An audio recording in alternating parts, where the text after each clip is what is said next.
là là là là là là. Allez, on va essayer de rester un minimum professionnel, les amis. Les lendemains d'élimination, ça fait tellement mal. Mais alors, cette élimination-là, j'en ai parlé hier soir, je pense que dans mon top 5 des pires éliminations du Barça, celle-là, elle est numéro 1, voire 2, un maximum 2, mais Anfield et celle-là, ça se tape pour la numéro 1. J'espère que vous allez relativement bien, que le sommeil a été un petit peu reposant. Moi, j'ai pas beaucoup dormi, je vous mens pas. Jusqu'à 4h du matin, j'étais debout, enfin j'étais devant la télévision, à regarder Dawson Leary pour me soulager l'esprit. Donc la vidéo, on va essayer de la faire un petit peu dans le même esprit. En gros, c'est ça, hein, c'est tout ce qui nous reste. Hein. Ça va être essayer d'échanger, de faire des vidéos, des lives. Je pense que j'en ferai un ce soir si j'ai le temps. Ça va être compliqué.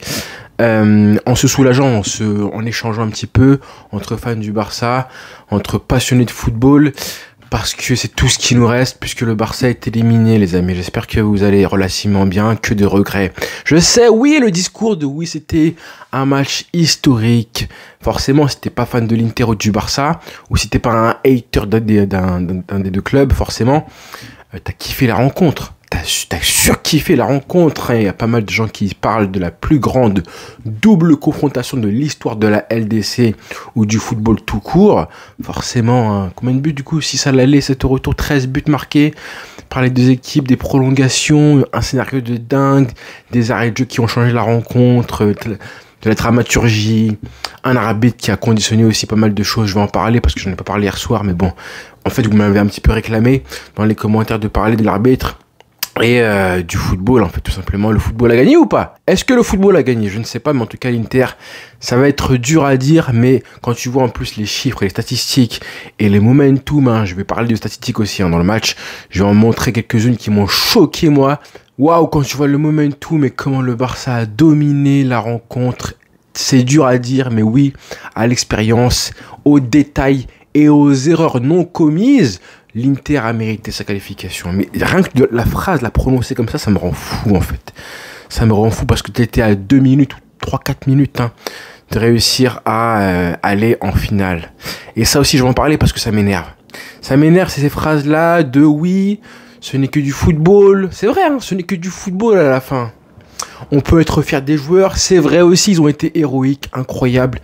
Ils ont fait ce qu'ils pouvaient et ce qu'il fallait ou presque. Hein. Toutes ces phrases-là qui font du mal, qui sont des constats simples. C'était un match incroyable, d'accord. C'était un match magnifique, d'accord. C'était le football qu'on aime, d'accord. Lamine Yamal, le Barça en ressort grandi aussi, d'accord. Le Barça a un avenir radieux, d'accord. Ça aussi, je vais en parler parce que ça me rend fou. Mais que de regrets, les amis, que de regrets. J'aurais même préféré, moi, que le Barça perde ce match-là à la régulière, hein.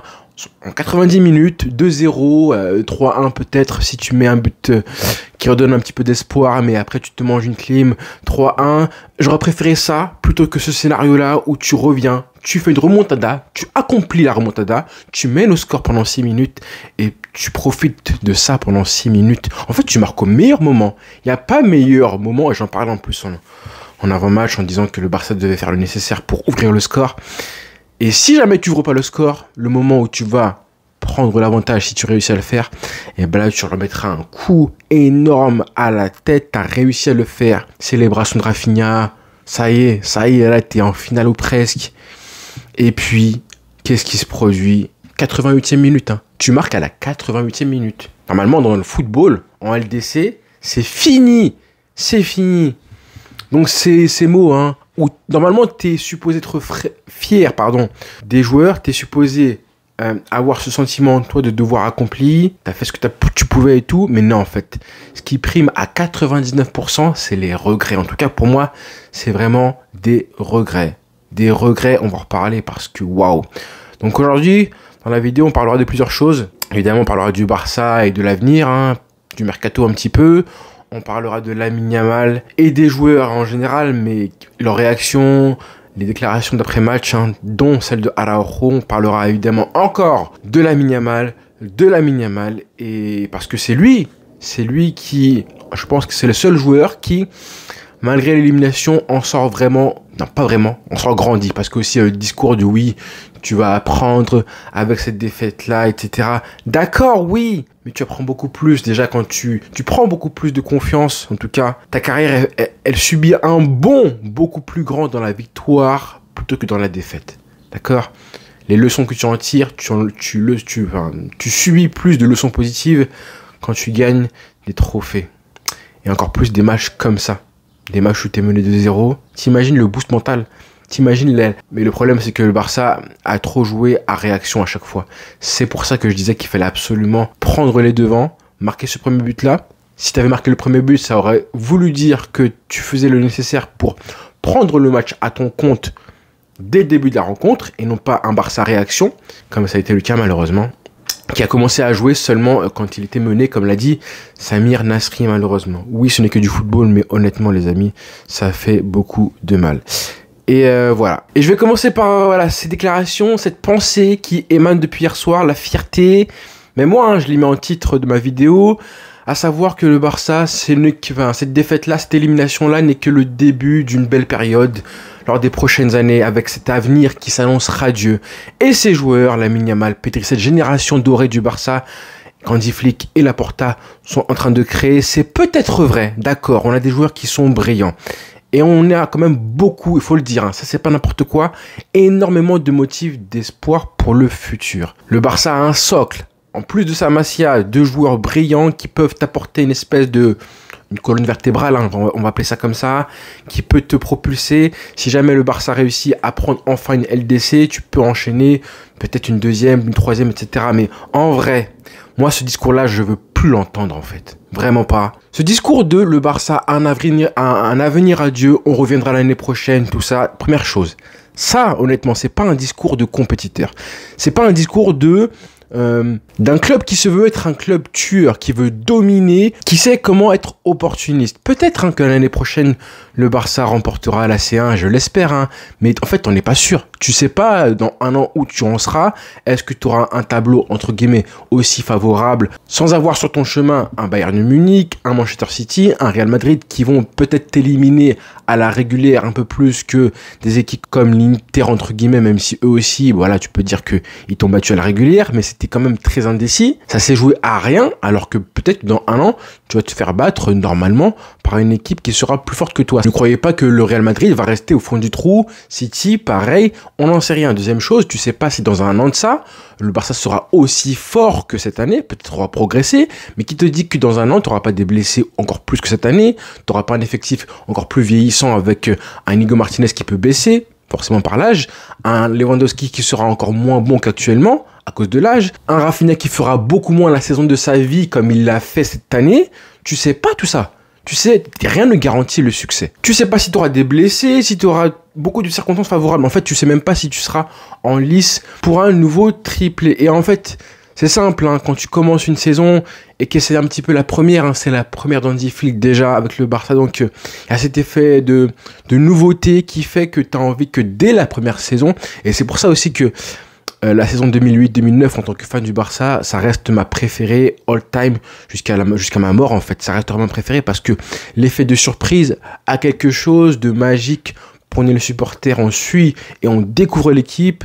Elle arrive, elle est vraiment dès la première saison, un coach arrive et la propulse sur le toit de l'Europe. Il n'y a rien de plus magique et de plus soudain que ça. Cette espèce de violence, de nouveauté qui arrive tout de suite, c'est un sentiment qui est en fait l'année prochaine si le Barça remporte la C1, et ben on s'y attendra, alors qu'en septembre dernier, en août, quand Hansi Flick est arrivé, on savait pas qu'on serait en lice le 6 mai pour un quadruplé. Donc l'année prochaine, on va s'attendre à ce que le Barça fasse aussi bien. Les attentes seront différentes, les sentiments seront pas les mêmes. Donc ce sera un mélange de mélancolie. On va peut-être aussi jouer, le Barça, les joueurs vont jouer avec, au fond d'eux, quoi qu'il arrive, cette espèce de ce sentiment de vouloir gommer ce qui s'est passé, pas de gommer une humiliation, mais gommer ce qui s'est passé là, cette petite injustice pour certains qu'ils ont, le sentiment qu'ils ont en eux, ça peut arriver aussi. Donc ce sera pas la même chose, ce sera une histoire différente. Et ça manque du coup. Et ce sera quoi qu'il arrive une saveur différente l'année prochaine. Même si tu vas chercher une C1, t'as manqué une finale à Munich. Après tout ce qu'on a vécu, peut-être que l'année prochaine, on va surdominer la saison et ce sera juste une banalité de remporter la C1. Alors que là, après les matchs héroïques qu'on a vécu face à l'Atlético Madrid dans la dernière seconde, en Coupe du Roi en finale, et bah ça construisait une histoire qui devait se terminer en apothéose. Limite, on se disait que le destin, vraiment le destin, allait faire en sorte que la C1 allait finir à Barcelone. Et du coup, limite que c'était écrit qu'elle était à nous en fait. Elle était vraiment à nous pour nous cette année. En plus, 10 ans plus tard, le chiffre 10, c'était un beau symbole. Bref, ça c'est la première chose. Pourquoi j'aime pas ce discours-là de oui, le Barça a un avenir radieux. Deuxième chose la plus importante, les amis. La première chose, je répète, c'est parce que tu as manqué une occasion d'accomplir plein de choses. Une potentielle 6e LDC, un ballon d'or pour un des joueurs du Barça, même si c'est le moins important, un potentiel triplé, quadruplé, une histoire magnifique et une saison qui allait se parachever par une victoire. Une saison absolument incroyable dans tous les scénarios possibles avec des matchs légendaires, Bayern, Benfica et tout, qui pouvaient se terminer en apothéose. Et deuxième chose, c'est évidemment, là ça rejoint ce que je dis, c'est que rien ne garantit le succès. Absolument rien ne nous dit que les joueurs ne seront pas affectés par ce qui s'est passé hier soir, rien ne nous dit que dans un an de ça, en fait on a vu tellement de sportifs, de footballeurs, d'équipes aussi, qui étaient annoncés comme si elles allaient dominer pendant 5, 10, 15 ans, comme si elles allaient prendre X trophées individuels, X titres de champion de France, d'Europe, du monde, X titres olympiques, X Tour de France. Je pense évidemment à Jan Ullrich en 97. Tous ces sportifs, je pourrais aussi parler de Mbappé, qui a quand même commencé sa carrière avec une Coupe du Monde à 19 ans, qu'on a lancé comme un joueur qui allait terminer avec X ballon d'or en France, en tout cas. Parce qu'évidemment, nous, on a tendance à s'enflammer énormément. Rappelez-vous de Neymar, ce qu'on disait, qu'il allait prendre la relève de CR7 et de Messi. Il a fini avec une carrière franchement minable par rapport à son talent. Rappelez-vous de tous ces destins qu'on avait promis à des équipes, à des joueurs, à des individualités, à des clubs, à toutes ces personnes, et qui finalement n'ont pas réussi à accomplir ce que leur talent leur prédisait. Et je pense évidemment à Lamine Yamal, parce que là, forcément, après le match qu'il a fait, on dit que ce mec-là a un avenir radieux. Il a remporté l'Euro avec l'Espagne. Il aurait pu prendre le Ballon d'Or. C'est pas encore mort, on en parlera évidemment, mais c'est pas encore mort, je pense, pour lui. Le Ballon d'Or, ça dépend de plein de choses. Il aurait pu, il prend une LDC là à 17 ans et ça aurait fait de lui, je pense, le joueur le plus précoce officiellement et définitivement de l'histoire du football, voire du sport. Ouais, avec des mecs comme, je sais pas moi, Björn Borg ou bref, la folie. Et malheureusement, ce n'est pas le cas. Donc rien ne garantit que ce mec-là remportera une, deux, trois ou même juste une seule LDC. On l'espère, mais on sait pas en fait. On ne peut pas savoir. Donc il faut être opportuniste. L'esprit de compétiteur et de tueur, c'est justement saisir la moindre opportunité. C'est ça, être un grand club. C'est ça, justement, qu'on n'a pas vu hier soir, au moment où tu mènes 3-2 à la 88e minute et tu sens pas un Barça qui verrouille l'affaire. Tu sens pas une équipe qui dit « Ok, maintenant, on a fait le nécessaire, on fait le taf et on bétonne, on verrouille. » Bien aidé aussi par un coach qui a fait justement n'importe quoi, parce que je le dis, là, j'en veux à Hansi Flick. Et je vais le presser un petit peu parce que il n'a pas fait le travail au moment où le Barça en avait le plus besoin. À 3-2, on est en LDC. On n'est pas en quart de finale, on n'est pas en 8e, on est en demi-finale de C1. Là, c'est le moment où tu dois utiliser toutes tes armes pour perdre du temps, pour bétonner et faire un changement à la 91e minute, à savoir 3 minutes avant l'égalisation de l'Inter, où tu fais sortir un attaquant. C'est très bien. Ferran Torres qui était lessivé, que j'aurais bien aimé voir sortir plus tôt. C'est très bien. Mais pourquoi ne pas faire entrer un défenseur? Moi, ça me semble absolument lunaire. Alors qu'il a très bien fait récemment en Coupe du Roi, plusieurs fois et tout. Mais faire entrer poste pour poste, alors que tu mènes au score et tu es supposé verrouiller. Et en plus, voilà, faire rentrer Lewandowski à ce moment-là, je trouve ça incompréhensible. Là, c'est vraiment le moment de verrouiller, mon ami. Verrouiller avec un défenseur à la place d'un attaquant. Si tu avais été mené au score, c'est l'inverse, classique. Comme il a fait en deuxième mi-temps de prolongation, il fait sortir, je crois, je sais plus qui. Du coup, ça passe avec un seul défenseur en la personne de Araujo. Bref, là, on a compris. Par contre, faire du poste pour poste à la 91e minute, ça, par contre, c'est incompréhensible. 3 minutes plus tard, tu es puni. Ce n'est pas tout. Le Barça, du coup, qui mène 6 minutes, c'est ça le problème. 6 minutes, Christensen, j'aurais bien aimé qu'il joue, moi. Pourquoi il ne joue pas? On en a parlé, Araujo a fait un match indigne. Et il lui a fait confiance, hein. Quand je pense qu'en janvier dernier, quand Araujo était vraiment décidé à partir après la Supercoupe d'Espagne, quand Hansi Flick a fait le maximum pour le garder, qu'il a prolongé, et ben voilà les retombées. Voilà les retombées. Araujo qui est coupable sur les 2 buts. Le premier déjà, il est pas au marquage, ou il est au marquage, mais il vient pas au duel. C'est très grave. Et je pense encore une fois que l'expérience d'un mec comme Christensen, que tu as remis en plus, hein, que tu as remis en selle récemment, là, face au match aller, hein, face à l'Inter Milan. Pourquoi ne pas l'avoir fait jouer depuis le 17 août, le remettre ensuite mercredi, il y a une semaine de ça, il y a 7 jours, face à l'Inter Milan, tu le fais jouer, tu le fais entrer en cours de match, hein, hyper risqué, il est bon. Ensuite, ce week-end face à Valladolid, il joue encore les 90 minutes. Peut-être qu'il s'en est juste servi comme joueur de complément qui pouvait du coup aider à la rotation.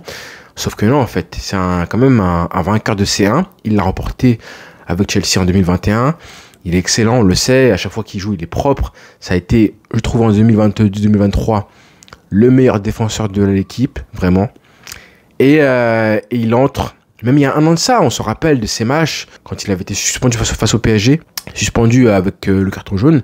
Du coup, le Barça avait pas mal souffert de son absence. Et du coup, tu as été éliminé. Hier, c'est pareil. Je pense qu'il peut entrer, lui, avec son expérience. Pourquoi Araujo? C'est facile à dire après. Hein. C'est facile à dire après parce que Araujo, mine de rien, face au Real Madrid, a été relativement bon en finale de Coupe du Roi. Était plus en forme, je pense, a joué plus de matchs. Mais, ouais, là, vraiment, en numéro 1, je mets le fait de faire le changement bizarre, poste pour poste, Ferran Torres et Lewandowski. Et en 2, je mets ce choix de mettre Araujo devant Christensen. C'est vraiment là où on dit Flick, je ne comprends pas. Et on a senti qu'à aucun moment, il a réussi à mettre la main sur la rencontre, encore plus à 2 partout. Ça a toujours été un Barça réaction.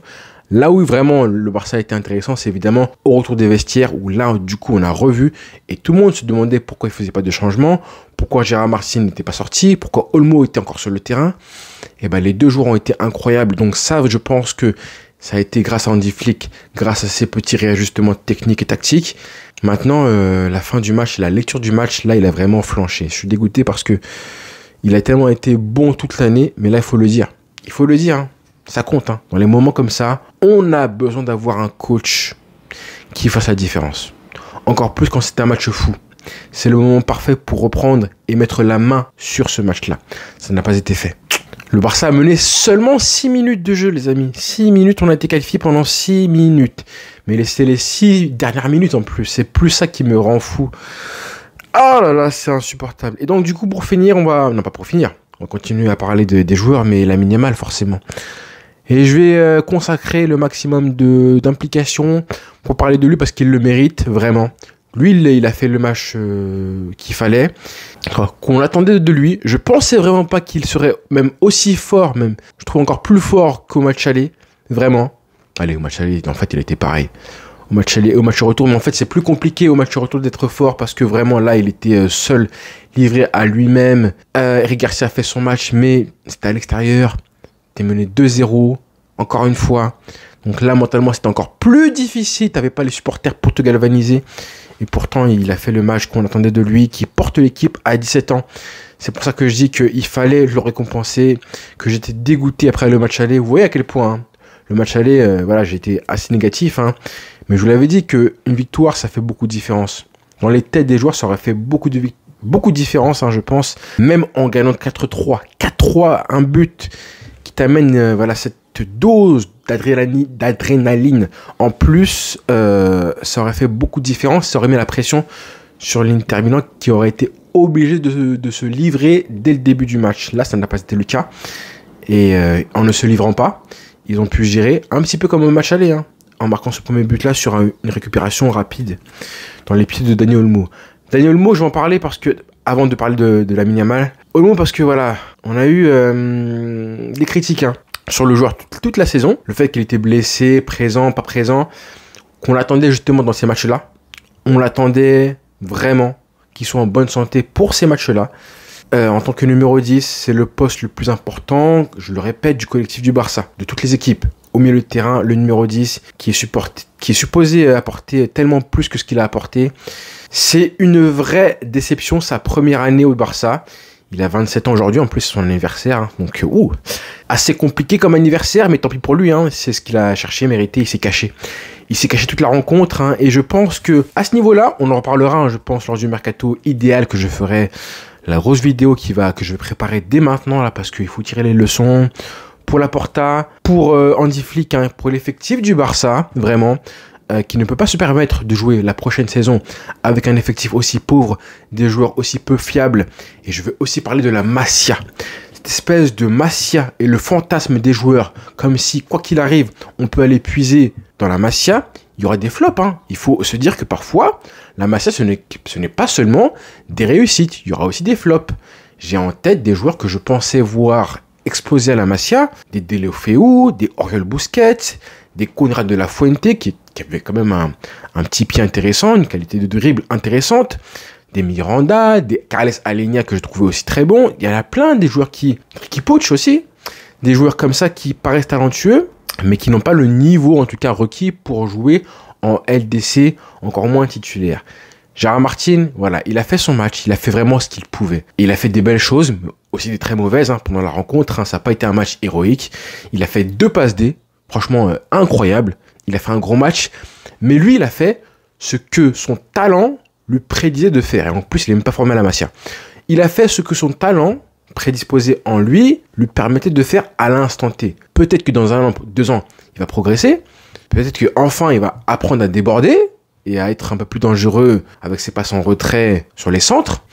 Mais pour l'instant, à l'instant T, il a fait ce qu'il pouvait avec ses moyens à lui. Donc c'est des bonnes choses et aussi des mauvaises par rapport à l'adversité, ce qui est normal.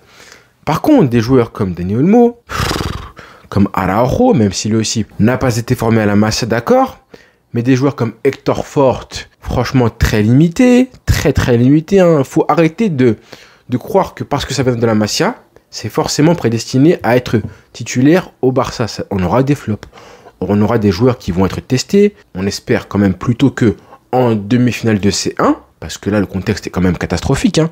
Koundé, on l'avait dit depuis combien de mois que s'il se blessait, c'était une catastrophe. Donc, un gros effectif, hein, ça passe aussi par un bon mercato. Donc, on espère hein, vraiment que le Barça tirera des leçons, parce que c'est pas possible, en fait. C'est pas possible d'aller... Ça me paraît impossible d'avoir comme gardien Ter Stegen et Chesney. Hein, en gros, un numéro 2 comme Chesney qui devient numéro 1 alors qu'il était à la retraite en train de fumer des clopes et siroter des mojitos en septembre dernier, hein, on le rappelle. Un numéro 1 en la personne de Ter Stegen qui n'a pas le niveau requis pour être de nouveau titulaire au Barça. Pour moi, ça y est, c'est terminé. Malheureusement, on sait qu'il restera au Barça grâce à son contrat. Gérard Martin comme doublure, c'est léger. Et en plus, Alejandro Balde n'est titulaire en puissance que depuis très peu de temps. Faut le rappeler, hein. Donc c'est pas comme si le Barça aurait pu... Il y a encore 1 an de ça, ça aurait été scandaleux de recruter un vrai latéral gauche en puissance en la personne de Alphonso Davies.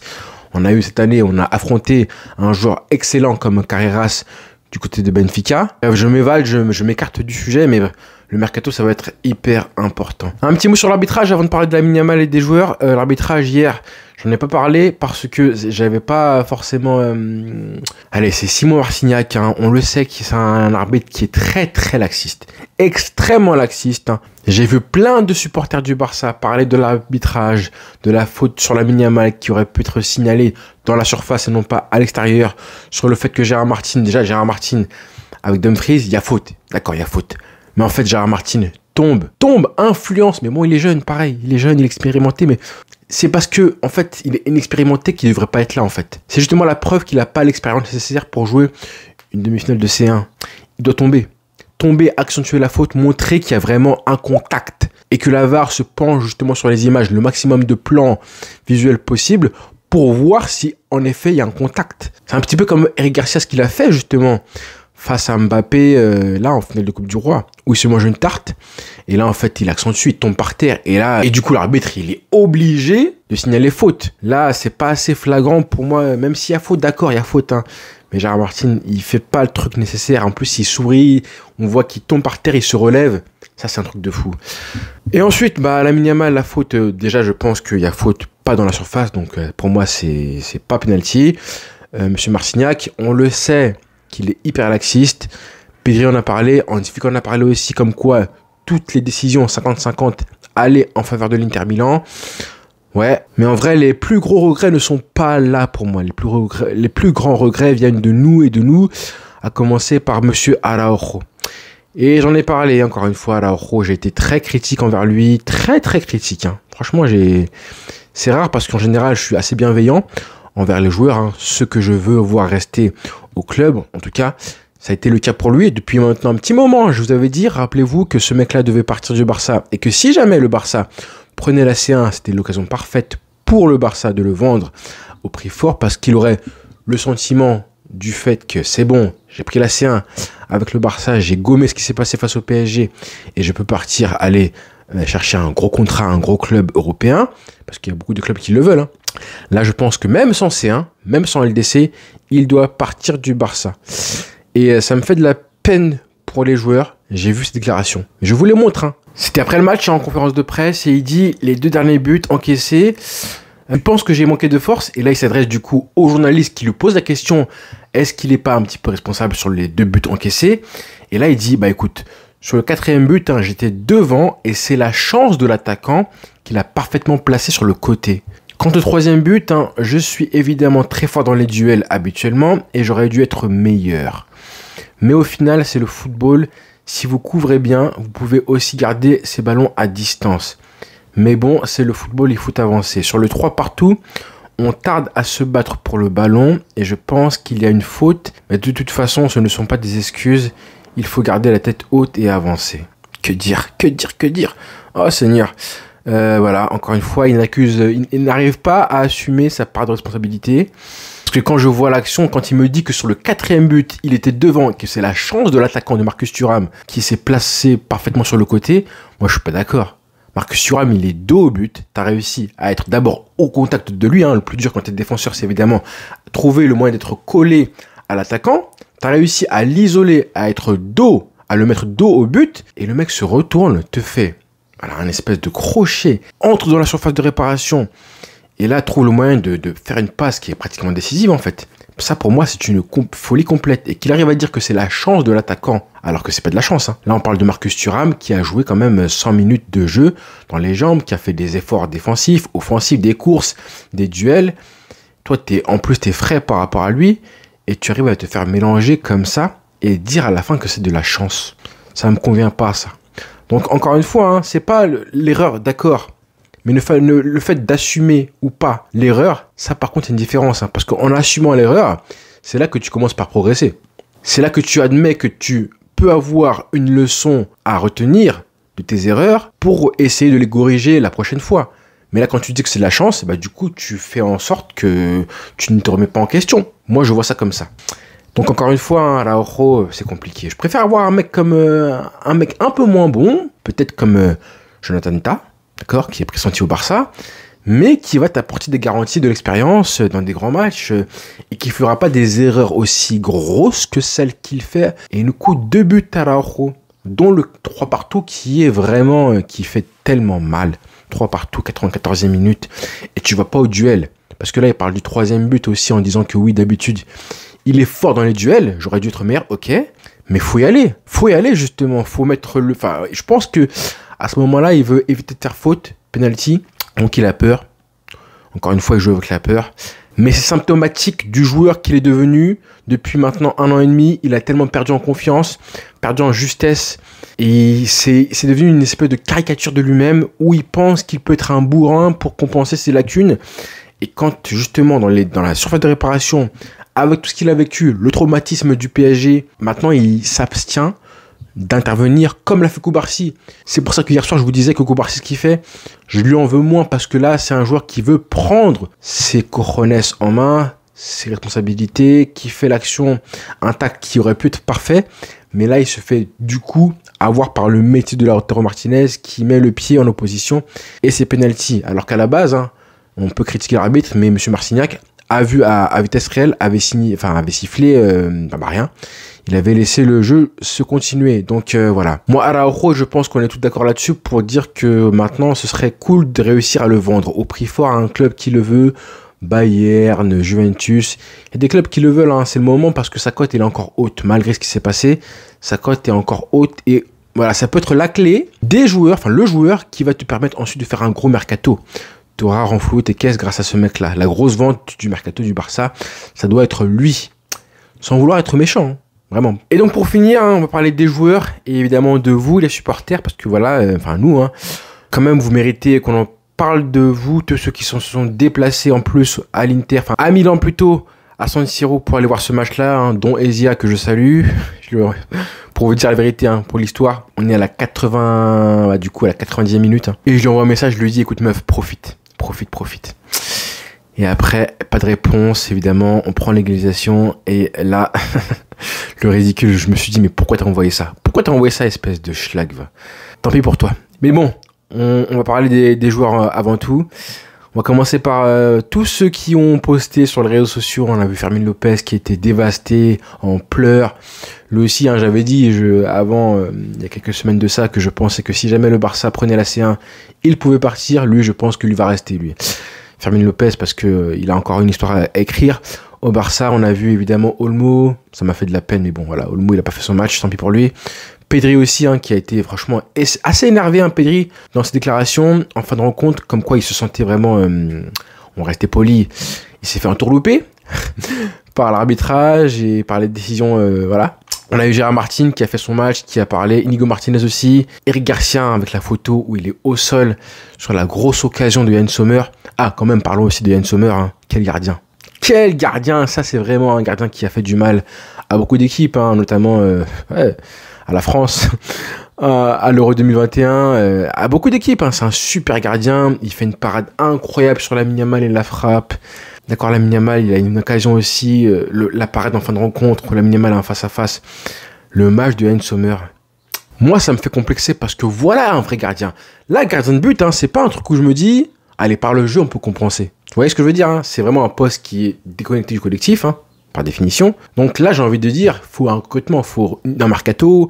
J'ai envie de voir un gardien qui dégage de la sérénité. Un gardien, je me dis, lui, sur les pénaltys, attention. Même un Dibu Martinez, hein, y en a qui me disent, ouais, mais il est trop vieux et tout, 32 ans. Je m'en fous. 32 ans, c'est pas très vieux, 33 ans maintenant. C'est pas très vieux pour un gardien de but. Là, ouais, c'est trop important. Trop important. Un gardien qui va te maintenir en vie. Tu prends 7 buts et les 4 buts du Barça hier soir, tu peux les éviter. Pas par le gardien, hein. Le premier but, il est indiscutable. Voilà, c'est un but en tapine à marquer, donc c'est facile. Le deuxième, c'est un but, c'est un penalty, donc voilà, t'as rien à dire. Mais 3 et 4, hein. 3 et 4, je pense que la défense peut faire beaucoup mieux que ça. Araujo en première ligne, évidemment. Gérard Martin aussi. Et le gardien, bah, il a fait ce qu'il a pu, mais c'est pas assez. Quand tu vois ce que fait Sommer, qui prend quand même 3 buts, hein. Il y a une Sommer, il prend 3 buts, mais les arrêts qu'il te met, oh là là, ah, les arrêts. J'ai quand même en tête une belle parade de Chesney, hein, une tête en fin de rencontre où vraiment il maintient le Barça en vie, ça faut le dire, hein. Mais Chesney, il a fait ce qu'il pouvait, je vais pas demander plus à ce mec que ce qu'il a fait depuis janvier, qu'il est titulaire. Par contre, le club, je demande de ramener un vrai titulaire. Commençons par Rafinha, qui je pense, lui, a perdu son ballon d'or hier soir. Et j'ai envie de dire tant mieux parce que le football ne doit pas récompenser et mettre au rang de meilleurs joueurs du monde comme ça a été trop le cas souvent avec CR7 en 2016 par exemple ou en 2000 je ne sais pas combien, voilà, où il a pris des ballons d'or parce qu'il était le joueur qui marquait le plus. Mais bon, c'était CR7, c'était pas n'importe qui, d'accord, il les méritait ces ballons d'or tous à l'exception de 2013. Mais moi mon football, celui qui me parle le plus, hein, c'est les joueurs comme Lamine Yamal. Pas comme Rafinha. Des joueurs qui mettent certes X buts, d'accord, et qui prennent la lumière parce qu'ils ont été les héros du match en marquant le but du 3-2 comme ça aurait pu et dû être le cas hier soir. C'est bien, hein, c'est très bien. C'est ce qu'on demande à un buteur. Mais Lamine Yamal et Rafinha, ce ne sont pas que des buteurs à la base. Lamine Yamal, il le montre par ses dribbles, par ses courses, par tellement de choses, ses passes, qu'il est supposé être le joueur total normalement. À l'avenir, il en est déjà presque un. Rafinha, par contre, lui, tu enlèves son but, et bah son match, c'est presque une infection. Vous voyez ce que je veux dire? Les coups francs, les corners à chaque fois tirés, on ne sait où. Dans le jeu, il pèse pas assez, il se fait bouffer physiquement aussi. C'est trop léger. Il marque ce but-là qui est décisif. Donc, pondre des 0 sur 10 avec un but, et bah ça ne nous suffit pas. Nous, les fans du Barça, on peut être honnête, on n'aime pas en général ce genre de joueur-là. En tout cas, on préfère les artistes. Les joueurs comme Pedri qui a fait un gros match, Frenkie de Jong, c'est pareil, qui a fait son match. Je suis désolé Frenkie de Jong, mais il a fait un très gros match. Irrégulier parfois, mais là, hier soir, quand Pedri sort et qu'il prend le jeu à son compte, il n'a même pas été aidé en plus par le numéro 10. Et pour finir, du coup, Lamine Yamal, à qui, on va parler, la terre entière, et vraiment, le monde du football a été choqué, que ce soit hier soir, ce mardi, si même, et aussi il y a une semaine de ça. Le monde du football a été choqué. Et vraiment, un séisme comme ça, c'est rare dans le football. Un joueur qui prend la lumière autant et qui se positionne sans même avoir réussi à passer en finale, à marquer juste un but, mais qui est, entre guillemets, le grand vainqueur individuel de ces deux matchs-là, parce que dans le jeu, il a été incroyable, comme on a rarement vu ça depuis Messi et Neymar dans une demi-finale de C1, dans le contexte qui fait qu'il a 17 ans. Ça aussi, maintenant les gens ont compris que c'était vraiment anormal et que pour chaque argument, chaque compliment qu'on fait, il doit avoir l'astérix, il a 17 ans. Là, ce qu'on a vu hier soir. Avec, je vous sors les chiffres, en 120 minutes quand même, ça a pondéré, donc il a eu plus de temps que pas mal d'autres joueurs en général qui ont ces statistiques-là. Il a réussi 14 dribbles, à savoir le deuxième plus haut total de l'histoire d'un match en demi-finale de Ligue des Champions. D'accord, en 120 minutes, certes, mais devant lui, il n'y a que Messi qui en a réussi 16, on se rappelle le record face à United en 2008, une défaite aussi. Je ne sais pas si on se rend compte de la chose, regardez le tableau des top performances à ce niveau-là, tableau réalisé par The Pop Foot, très connu sur Twitter, qui nous montre que Lamine Yamal se positionne déjà à la 4e place des joueurs qui ont réussi le plus de dribbles dans un match de LDC à partir des 8e de finale depuis 2003. 14, on a seulement Neymar 2 fois en 2017 et 2020 avec le Barça et donc devant Messi en 2008, mais regardez les noms qu'il y a avec lui. À part Jadon Sancho qui avait été aussi incroyable il y a un an de ça face au PSG, on s'en rappelle bien. Mais le reste, c'est que du Messi et du Neymar, la marque des très grands. Vous ne voyez même pas CR7, qui est décrit par pas mal de ses fans comme l'un des meilleurs dribbleurs de tous les temps, dans ce tableau-là. Vous ne le verrez pas, vous voyez que de Messi partout, Messi Prime 2011, 2015. Regardez bien, on parle de Messi dans le tableau qui était à son prime ultime en 2011 face à Arsenal, en 2015. On a ce joueur, 17 ans, différent déjà, qui porte ce Barça et qui se positionne dès maintenant comme le meilleur joueur du monde. Là, depuis hier soir, je pense que tout le monde est unanime. On a parlé de Pedri récemment, de Rafinha parce que c'était le meilleur joueur de la saison, mais pas du monde, on le savait. Mais là, je pense que ça y est en fait. Ça y est, et je me dis que, bon, on en verra évidemment ce soir avec le PSG, si le PSG se qualifie face à Arsenal, et si Dembélé fait un gros match, qui marque un doublé, ou je sais pas, en gros s'il fait un gros match, forcément il passera favori incontestable pour le Ballon d'Or. Mais si jamais Arsenal passe, ou même si le PSG passe, mais perd en finale, si l'Inter gagne en finale, je vois pas une individualité se dégager. Et dans ce cas-là, en cas de victoire au Classico, de grands matchs, de triplé national, à savoir Liga, Coupe du Roi et Super Coupe d'Espagne, si le Barça fait ça et qu'on a un Lamine Yamal qui continue à être aussi fort qu'il est, plus qu'il va chercher une Ligue des Nations en juin prochain, c'est pas encore mort. Mais bon, voilà, ça fait beaucoup de si. Beaucoup de si, mais il le mériterait parce que vraiment ce qui s'est passé hier soir, quand tu vois les réactions, quand tu vois comment il a réussi à conquérir un petit peu les cœurs depuis maintenant une semaine, ce qui s'est passé aussi il y a une semaine, ça a vraiment choqué la terre entière, tout le monde était abasourdi, comme dirait Tracy Rodrigo. Là, il a encore réussi à faire plus fort, je trouve, dans les dribbles, dans les passes. Il est passé à deux doigts de mettre un terme définitif. L'occasion qu'il a, la frappe soudaine où il part de son camp et il frappe sur le poteau de Yann Sommer qui était battu pour une fois. Elle me fait tellement mal. Et pareil pour l'occasion en fin de rencontre où il a un face-à-face à négocier. Mais je sais pas, est-ce qu'il est fatigué, je pense. En bout de course, il est fatigué, il a fait un effort avant ça et il frappe du coup du bout du pied, du pointu sur Sommer. Oh là là, on est passé à deux doigts. Et ça me fait tellement de mal pour lui en fait. Pour lui qui n'a pas été polé comme il aurait dû l'être vraiment par d'autres joueurs. Pas Pedri évidemment, pas Frenkie de Jong, mais par ses coéquipiers. Ouais, quand vous avez un joueur comme ça, il faut le protéger, le polir et faire en sorte de l'entourer pour que sa carrière décolle vraiment. On se rappelle de Messi par exemple. Messi qui a démarré sa carrière dans un Barça qui pétait le feu et s'apprêtait à péter le feu. Donc il a commencé sa carrière au Barça avec non pas des échecs mais des réussites. Et ça change tout.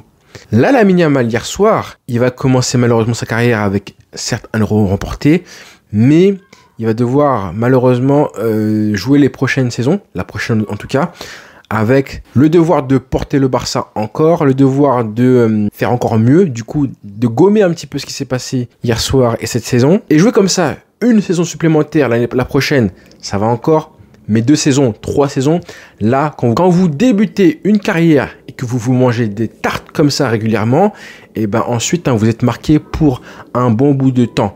Donc on espère que très vite, très vite, il va être récompensé d'une manière ou d'une autre, je sais pas comment, mais il faut qu'il passe outre ça, qu'il grandisse dans l'adversité, dans la difficulté, c'est dur, mais c'est indispensable que l'effectif, Hansi Flick, ses coéquipiers, l'entourent beaucoup plus que ce qu'il a vécu, comment il a été entouré depuis maintenant quelques semaines, quelques mois. J'ai envie qu'il soit entouré, j'en parlais évidemment avec Rafinha qui était à l'époque sur un nuage, il surperformait en janvier-février. Je le disais, souvent je vous l'ai dit que comment Rafinha se comportait, c'était idéal dans le développement de Lamine Yamal. Et ça a été moins le cas du coup hier soir et depuis plusieurs semaines. Rafinha, comme quoi, ce qui s'est passé avec l'Argentine, j'ai pas kiffé.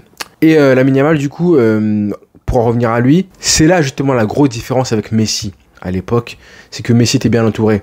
Et que là, Lamine Yamal, si on veut en faire un joueur iconique, all-time, vraiment, je pense qu'avec le talent qu'il a, il peut viser, si vraiment tout s'emboîte bien, ce qui aurait dû être le cas si tu passes hier soir, mais c'est pas encore mort. Mais du coup, si tout s'emboîte bien dans sa carrière, on a le talent, il a le talent en lui, le potentiel, pour être un des 5 plus grands joueurs de tous les temps. Vraiment, j'abuse absolument pas. Il faut plein de choses, mais il faut que plein de choses arrivent qui ne sont pas de son ressort. C'est plutôt ça qui est compliqué, parce que le foot, c'est un sport collectif. Donc hier, il a été incroyable, le meilleur joueur sur le terrain pour moi, mais à la fin, tu perds. Donc c'est pas un des 5 plus grands talents qu'on a vu dans l'histoire du foot, non. Mais il a le potentiel, avec le cadre, le contexte, l'équipe, le coach, le club, quand même, la force de frappe du Barça, pour exploiter au maximum son talent. Et en plus, il est espagnol, ça compte aussi pour les Coupes du Monde, les Euros qu'il a déjà remportés.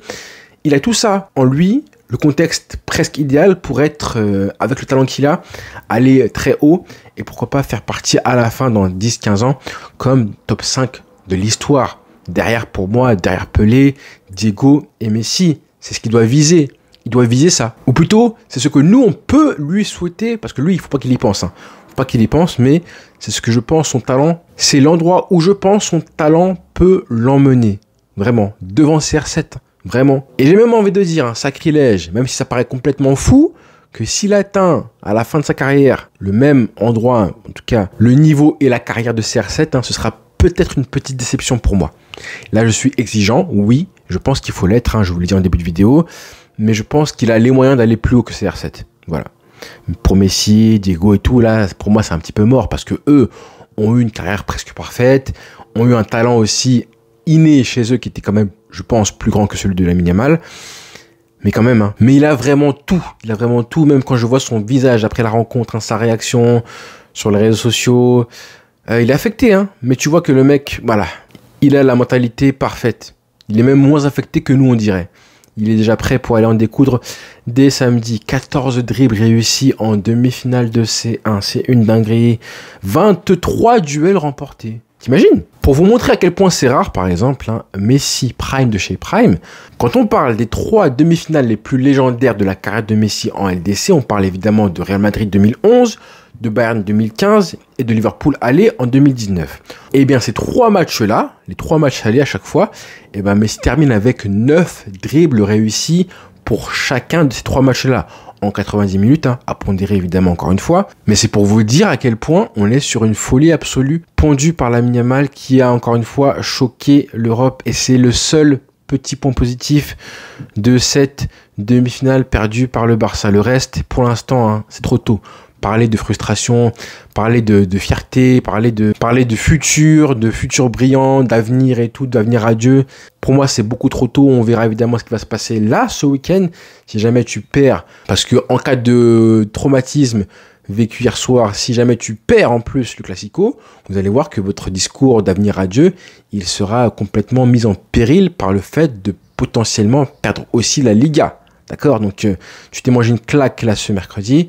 Attention à ne pas en manger une deuxième ce week-end. Très important. Ça va être le challenge dont on va parler évidemment dès vendredi parce que là, on va se reposer. Je pense qu'on fera un live peut-être ce soir si jamais j'ai le temps. Et pour finir, du coup, merci à vous. Merci quand même parce que vraiment, on a vécu une saison incroyable. Elle n'est pas terminée. On va se revoir, reparler, refaire des lives et tout. Le Classico, les matchs en jeu, on va quand même célébrer si Liga il y a la saison, la Liga, la 28e qu'on attend et un éventuel triplé national. Maintenant, quand même, on a vécu quelque chose de fort. Hein. Je trouve que le fait que je commence ces lives là en janvier, le fait qu'on échange de plus en plus sur les réseaux sociaux, sur Instagram, en commentaire, évidemment grâce au live, en grande partie, hein, grâce au live, c'est aussi pour ça que ça me tenait à cœur hein, d'aller au bout, de vivre enfin une LDC sur ma chaîne YouTube. Donc pour l'instant, on va se contenter de Super Coupe d'Espagne, de Coupe du Roi et peut-être d'une deuxième Liga. Mais vraiment les frères, merci pour votre soutien, vos commentaires, vos critiques aussi, hein, surtout vos critiques qui sont parfois dures à lire, mais c'est comme ça qu'on va grandir, qu'on va s'améliorer dans l'analyse, dans le recul, dans le fait de réussir à faire des vidéos avec cette espèce de volonté de recul nécessaire, même si c'est 5 minutes après le match, il faut réussir à ne pas parler trop à chaud. Ça c'est un exercice qui est très compliqué, donc parfois j'ai été très critique, parfois j'ai été mauvais aussi en analyse, je m'excuse pour toutes ces fois-là. Je vous remercie pour vos critiques positives comme négatives, pour la force énorme que vous donnez au quotidien. Au quotidien, j'ai des retours, ça c'est bien, ça c'est pas bien. Au quotidien, j'ai des commentaires, je réponds comme je peux. Pas à tous, loin de là, je pourrais faire beaucoup mieux dans les réponses de mes commentaires, ça c'est vrai aussi. Mais ça prend du temps. Mais sachez que je lis tout le monde. Donc encore une fois, merci pour votre soutien, votre présence. Au quotidien, on est là pour du coup se donner un petit peu de force et du soutien dans ces moments qui vont être, je pense, ces jours, ces semaines difficiles. On espère une victoire du coup ce samedi face au Real Madrid. Donc voilà les frères, prenez soin de vous et entourez-vous bien de vos proches. Voilà les frères, merci à tous. Ciao.